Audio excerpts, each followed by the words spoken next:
အလေးအကျင့်ကောင်းနေတီစောင့်မဲ့ဒါမှမဟုတ်အကျင့်ဆိုးတွေဖျောက်မဲ့လို့စူးစမ်းနေပေမဲ့တိုးတက်မှုတိတ်မရှိသလိုခံစားနေရတာမျိုးကြုံဖူးကြမှာပါ ကြုံဖူးကြမှာပါ တကယ်တော့လေအန်အောစရာကောင်းတာကအသေးငယ်ဆုံးဖြောင်းလဲမှုလေးတွေကပဲအကြီးမားဆုံးအကျိုးသက်ရောက်မှုတွေယူလာနိုင်တယ်ဆိုတာပဲ ဟုတ်ပါတယ် ဒီနေ့တော့ James Clear ရဲ့လူကျဲများတဲ့ Atomic Habits စာအုပ်ထဲကအချက်တချို့ကိုအခြေခံပြီးတော့အလေးအကျင့်တွေကဘယ်လိုအလုပ်လုပ်သလဲကျွန်တော်တို့ရဲ့ကိုယ်တိုင်လက္ခဏာ identity ပေါ့နော်အဲ့ဒါကိုဘယ်လိုပုံဖော်နိုင်မလဲပြီးတော့အောင်မြင်မှုစီကိုတဖြည်းဖြည်းချင်းဘယ်လိုသွားမလဲဆိုတာလေးတွေဆွေးနွေးကြည့်ကြအောင်ပါ ကောင်းပါတယ် ဒီဆွေးနွေးမှုကကြိုးစားနေပြီပဲအရာမထင်သေးဘူးလို့ခံစားရတဲ့ချိန်တွေမှာအားတင်းပြီးရှစ်ဆက်ဖို့ခွန်အားလေးတွေရစေဖို့ပါပဲ အဲ့လိုခံစားရတာကတကယ်တော့တဘာဝကြပါတယ်လေဒါပေမဲ့အဲ့ဒီစူးစမ်းမှုတွေကလုံးဝအလကားဖြစ်သွားတာတော့မဟုတ်ဘူး ဟုတ်ကဲ့ စောက်ထဲကဥမာလေးတစ်ခုပြောရရင်ရေခဲတုံးတုံးကိုအနုပ်4ဒီဂရီကနေအနုပ်7ဒီဂရီအထိတဖြည်းဖြည်းအပူပေးတယ်ဒါပေမဲ့ဘာမှထူးခြားမလားတေးဦးလို့ထင်ရတာမျိုးပေါ့ ဟုတ်ကဲ့ တကယ်အပြောင်းလဲက y ဒီဂရီစင်တီဂရိတ်ရောက်တဲ့အခါမှာရုတ်တရက်ဆိုလိုအရေးပြောကျလာတာလေ ဟုတ်ကဲ့ အစိုးပိုင်းကစူးစမ်းမှုတွေအားလုံးကတကယ်တော့အဲ့ဒီအပြောင်းလဲကြီးဖြစ်လာဖို့အတွက်အခြေခံနေပြင်ဆင်ပေးနေခဲ့တာဆိုတော့အဲ့ဒါကိုစာအုပ်ထဲမှာ plateau of latent potential လို့ခေါ်ထားတယ်မထင်ရှားသေးတဲ့အလားအလာကုန်ပြင်းမြင့်ပေါ့ စိတ်ဝင်စားမှုကောင်းလိုက်တာ တိုးတက်မှုမမြင်ရသေးတဲ့ကာလမှာစိတ်တက်ကြခြင်းစရာဖြစ်ပေမဲ့အဲ့ဒီအဆင့်ကိုသာကြော်လိုက်နိုင်ရင်နောက်ပိုင်းမှာအရှိန်နဲ့တိုးတက်လာတာတွေ့ရမှာပါ ဒါတော်တော်လေးအားရှိစရာအမြင်ပဲဗျာနောက်ပြီးစာအုပ်ထဲမှာကျွန်တော်တကယ်သဘောကျတယ်အထူးကကြတယ်လို့ထင်တဲ့ချက်ကတော့အလေးအကျင့်နေဆိုတာကျွန်တော်တို့ရဲ့identity နဲ့ဘယ်လောက်တောင်နည်းနည်းရှမ်းဆိုင်ဆက်ဆံနေတယ်လဲဆိုတာပဲ ဟုတ်တယ် လူအများစုကရလက်ကိုအရင်ချီပြီးမှအလေးအကျင့်ပြောင်းဖို့ကြိုးစားကြတာများတယ်ကိုလေးချင်းချာချင်းနဲ့စာဖို့ဖက်ချင်းနဲ့စသဖြင့်ပေါ့နော်ဒါပေမဲ့စာအုပ်ကပြောတာကအဲ့ဒါကိုပြောင်းပြန်လန်းလိုက်ကိုဘလူလူဖြစ်ချင်တယ်လဲဆိုတဲ့ identity ပေါ်မှာအာရုံစိုက်ဖို့ အတိအကျပဲဒါကတကယ့်ကိုအရေးကြီးတဲ့ရှုထောင်ပြောင်းလဲမှုပါကိုတတ်မှတ်ထားတဲ့ကိုတန်လက္ခဏာ identity နဲ့မကိုက်ညီတဲ့အဖြစ်မှုတွေကရေရှည်မှာဘယ်တော့မှခိုင်မြဲမှာမဟုတ်ဘူးလေ ဟုတ်ကဲ့ ဥပမာပေါ့နော်ကို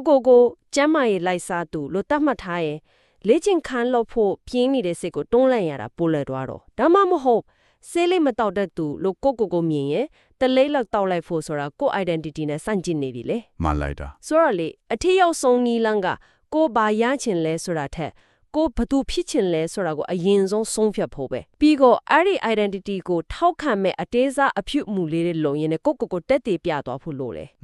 စာအုပ်ထဲမှာပြောထားတာအရင်ကောင်းတယ်လုံလိုက်တဲ့လုံဆောင်ချက်တိုင်းဟာကိုဖြစ်ချင်တဲ့လူအမျိုးအစားဖြစ်လာဖို့အတွက်ကိုပေးလိုက်တဲ့မဲတမဲနဲ့တူတယ်တဲ့မဲပေးတဲ့သူကိုပေါ့ ဟုတ်တယ်စာတမစ်လာရေးလိုက်တိုင်းကိုစာရေးစရာဖြစ်ဖို့မဲတမဲထည့်လိုက်တာ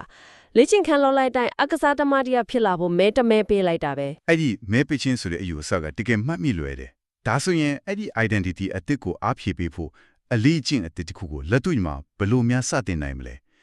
လက်တွေ့ကြပြီးလွယ်တဲ့နီးလန်းတွေရောရှိလား ရှိတာပေါ့အဓိကတော့အလွယ်ဆုံးဖြစ်အောင်လုပ်ဖို့ပဲစာအုပ်ထဲမှာနီလန်းကောင်းနေပေးထားတယ်တခုက implementation intention တတ်မှတ်တာအကောင့်ထည့်ဖို့ရည်ရွယ်ချက်ပေါ့နော် implementation intention ဟုတ်တယ်လေ့ကျင့်ခန်းပို့လုံးမယ်လို့ရေပရေကြီးပြောတာထက်ဘယ်အချိန်မှာဘယ်နေရာမှာဘယ်အပြုမှုကိုလုပ်မယ်ဆိုပြီးတိတိကျကျကြိုတင်စီစဉ်ထားလိုက်တာ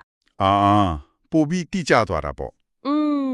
ဥပမာမနေ့ဖျံမနေ့9မာရီမှာအိတ်ခမ်းထဲမှာဒိုက်ထိုးအကျိန်20ထိုးမယ်ဆိုတာမျိုး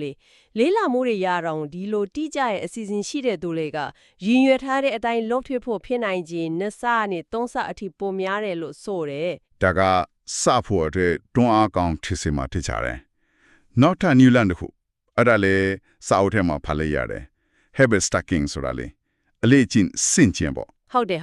habit stacking ဒါကလက်ရှိလုံနေကြအလေးကျင့်တစ်ခုခုကိုတောင်းပြီးအကျင့်တစ်ကိုအစပြိုးတာဘယ်လိုမျိုးလဲခင်ဗျာသူတဲ့ပုံတင်ကြီးကလက်ရှိအလေးကျင့်လုပ်ပြီးတာနဲ့အလေးကျင့်တစ်ကိုလုပ်မယ်ဆိုတာမျိုးဥပမာပေါ့နော်မနက်ကော်ဖီတောက်ပြီးတိုင်းတရားထိုင်မယ်7မိနစ်ဒါမှမဟုတ်ညစာစားပြီးတိုင်းပန်းကန်တွေကိုချက်ချင်းဆေးမယ်ဆိုတာမျိုးလက်ရှိလုံနေကြအထက်မှာပဲထည့်ချလိုက်တာကိုဟုတ်တယ်ဒါဆိုအလေးကျင့်တဲ့အချိန်နဲ့နေရာကိုတည်တံ့စဉ်းစားနေစရာမလိုတော့ဘူးလေကိုယ့်ရဲ့ routine နဲ့မှအလိုပါတော့ရော implementation intention ရော habit stacking ရောနှစ်ခုလုံးကအလေးအကျင့်တစ်စဖို့အတားအဆီးတွေကိုတော်တော် short ပေးနိုင်မယ်ပုံပဲ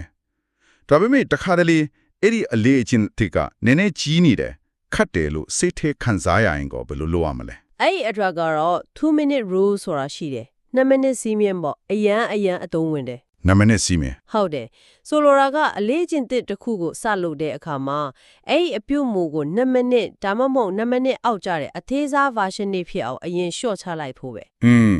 ဘယ်လိုမျိုးလဲဆိုတော့ ဥပမာညတိုင်းစာအုပ်ဖတ်မယ်ဆိုတဲ့အလေးကျင့်စချင်ရင်အရင်ဆုံးညတိုင်းစာတစ်မျက်နှာဖတ်မယ်ကနေစလိုက်2 minute တော့မကြာဘူးလေ ဟုတ်ကဲ့ ယောဂကျင့်မယ်အစားယောဂဖြာကိုခင်းမယ်လို့စလုပ်လိုက် အော်အဓိကကစဖြစ်သွားဖို့ပဲပေါ့ တိတိကျကျပဲအဓိကရည်ရွယ်ချက်ကပြီးပြည့်စုံအောင်လုပ်ဖို့တဲ့စတင်ဖြစ်ဖို့ပဲအလေးချင်းတစ်ခုရဲ့အစပြိုးတဲ့အပိုင်းလေးကိုကျွမ်းကျင်သွားပြီးလွယ်ကူသွားပြီးဆိုရင်နောက်ဆက်တွဲအဆင့်လေးကိုဆက်လုပ်ဖို့ပါအများကြီးပိုလွယ်သွားပြီလေအရှိန်ရသွားတာပေါ့ ဒါဆိုရင်အလေးချင်းတိဆောက်တဲ့နေရာမှာအရေးကြီးဆုံးတော့ချက်ကပြီးပြည့်စုံလို့ပို့ကြိုးစားရတဲ့ထက်ခါတလဲလဲလုပ်ဖြစ်နေဖို့ repetition ကပိုအရေးကြီးတယ်လို့ဆိုလိုတာလား ဟုတ်တယ်အတိအကျပဲလူတော်များများကအလေးချင်းတစ်ခုဖြစ်လာဖို့အချိန်ဘယ်လောက်ကြာမလဲဆိုတာကိုပဲစိတ်ဝင်စားကြတယ်ရက်20လားရက်60လားစသဖြင့်ပေါ့ဒါပေမဲ့တကယ်အရေးကြီးတာကအချိန်ကာလထက်အဲ့ဒီအဖြူမှုကိုဘလို့အကျင့်အရွေ့အတွက်ထက်ခါတလဲလဲလုပ်ဖြစ်တယ်လေ frequency ကပိုရေးကြီးတာ frequency ပေါ့ အကျင့်များများလုပ်လေဦးနောက်ထဲမှာအဲ့ဒီအဖြူမှုနဲ့ဆိုင်တဲ့အာယုံကျော်လမ်းကြောင်းတွေကပိုပြီးခိုင်မာလာလိပဲနောက်ဆုံးအလိုလျောက်ထက်လာရော ဟုတ်ကဲ့ နောက်အရေးကြီးတဲ့တစ်ချက်ကတရက်လောက်လွတ်သွားခဲ့ရင်ကိုအပြစ်မတင်ဖို့ပဲလူပဲလေလွတ်သွားတဲ့နေ့တွေရှိမှာပေါ့ ပေါ့ အရေးကြီးဆုံးကနောက်နေ့မှာချက်ချင်းပြန်စားဖို့ပဲစာအုပ်ထဲမှာအကြံပေးထားတာကဘရော့မှ2ရက်ဆက်တိုက်မလွတ်စေနဲ့တဲ့ or never miss twice ဟုတ်တယ်တစ်ခါလွတ်သွားတာကမတော်တဆမှုပဲနှစ်ခါဆက်တိုက်လွတ်သွားပြီဆိုရင်တော့အဲ့ဒါအလေးချင်းစိုးအသက်တစ်ခုရဲ့အစဖြစ်သွားနိုင်ပြီ သဘောပေါက်ပါပြီဒီနေ့ဆွေးနွေးခဲ့တာတွေကိုပြန်ချုပ်ရဟင်အလေးချင်းနေဆိုတာရလက်ကောင်းနေရဖို့နီးလန်းတစ်ခုတတ်ထပ်ပဲမဟုတ်ဘူးတကယ်တော့ကိုယ်ဘသူဖြစ်တဲ့ဆိုတဲ့ကိုယ့်ရဲ့ identity ကိုပြောင်းလဲဖြစ်နိုင်တဲ့အင်မတန်အစွမ်းချက်တဲ့ကိရိယာတစ်ခုပဲနော် မှန်ပါပဲ အစားပိုင်းမှာမထင်မရှားဖြစ်နေနိုင်တဲ့တင်းငယ်တဲ့လှုပ်ဆောင်ချက်လေးတွေကိုဆွဲမြဲမြဲလောက်သွားခြင်းအပြင်ကိုဖြစ်ချင်တဲ့ပုံစံကိုတဖြည်းဖြည်းနဲ့တိဆောက်သွားနိုင်တယ် ဟုတ်တယ်လေအလေးချင်းကောင်းလေးတီထောက်တယ်ဆိုတာကဘောတဲ့ကိုလက်ခွက်လေးတွေနီလန်းလေးတွေထဲတာတူတတ်မဟုတ်ဘူး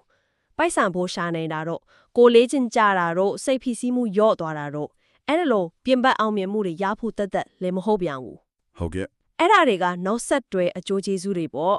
အခြေခံဆုံးအပြောင်းလဲကတော့ကိုယုံကြည်မှုပြောင်းလဲသွားတာကိုယ့်ရဲ့ကိုယ်တုံးလက္ခဏာ identity ကိုယ်တိုင်ပြောင်းလဲသွားတာပဲဆိုတော့ဒါဟာတစ်စုံတစ်ခုကိုပိုင်ဆိုင်ဖို့စ조사တာမျိုးချက်တစ်စုံတစ်ယောက်ဖြစ်လာဖို့စ조사တာနဲ့ပို့ကြည့်တယ် အရင်ကောင်းတဲ့အချုပ်စကားပါပဲနောက်ဆုံးအနေနဲ့နားထောင်နေသူတွေအတွက်စဉ်းစားစရာလေးတစ်ခုလောက်ချန်ထားခဲ့ခြင်းပါတယ်ဒီနေ့မှာကိုခစ်ချင်တဲ့ကိုတွန်လက္ခဏာအတွက်ဘယ်လိုတင်းရတဲ့မဲကိုနမင်းနဲ့စီမမဲဖြစ်တဲ့အလေးချင်းစင်ချင်းနီလန်ကိုပဲဖြစ်တဲ့တုံးပြီးတော့ကိုတတ်တည်ပြဖို့ထဲဝင်ကြည့်နိုင်မလဲဆိုတာလေးပါပဲ